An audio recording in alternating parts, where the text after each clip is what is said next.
You have already learned that there are a lot of different diffusion models.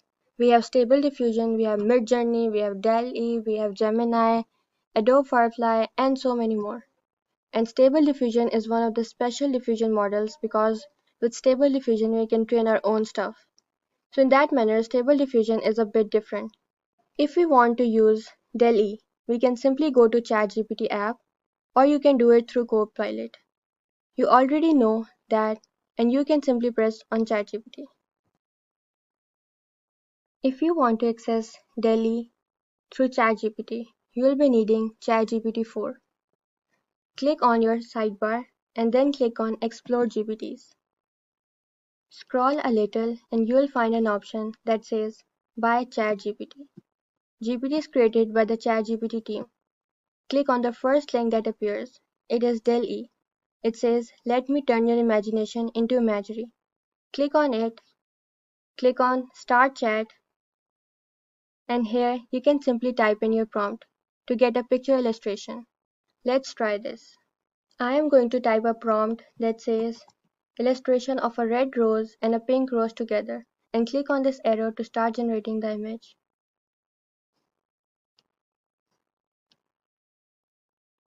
And here we have our very cute illustration. Let's click on it to zoom in. And this is the second image. You can download these images to save them on your laptop, or you can find the prompt that has created this image. It says an illustration of a red rose and a pink rose together. Both roses should be in full bloom with lush, detailed petals. The red rose is vibrant and deep in color, while the pink rose is soft and delicate. The green leaves and stems are visible, with some dewdrops of the petals and leaves to add a touch of freshness. The background is simple and light to keep the focus on the roses. So you see, ChatGPT has used this prompt to create these two images. It says, here are the illustrations of a red rose and a pink rose together. Let me know if there's anything else you'd like to adjust or add.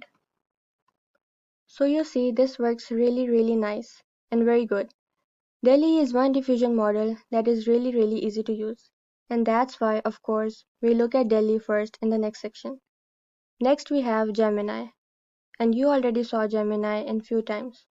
If I take the same prompt and I simply send it up, we'll have good images in Gemini too. So let's copy the prompt together. Click on the image and then click on this. Copy this prompt.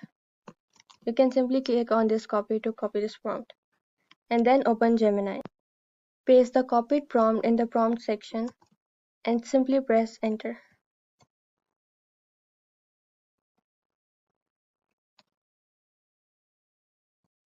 So you see that Gemini does similar stuff. And in Gemini, you can also see how the diffusion model creates the images out of noise. So you can see it right here. We start with a lot of noise and more noise, and then the noise got excluded.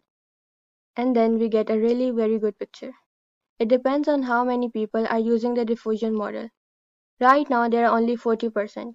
Gemini says, sure, here is an illustration of a red rose and a pink rose together. Let's click on that. So it has generated 4 images, while ChatGPT produced 2 images. You can download these images in full size, or even generate more by clicking on this button. So the diffusion model simply calculates what pixels need to be, in what place and what color. Gemini is one of the best diffusion models because Gemini is trained on really large amount of data and can do really amazing stuff. So we have Gemini, we have DALL-E in ChatGPT, and of course we have Adobe Firefly and Stable Diffusion. And like I told you, Stable Diffusion is a bit special because in Stable Diffusion we have a lot of different models, a lot of different checkpoints, and we have LoRa's and we can even train our own checkpoints at LoRa's. And because of this, in the next video, we'll work on all of it. What Stable Diffusion is, how it works, and what architecture it follows.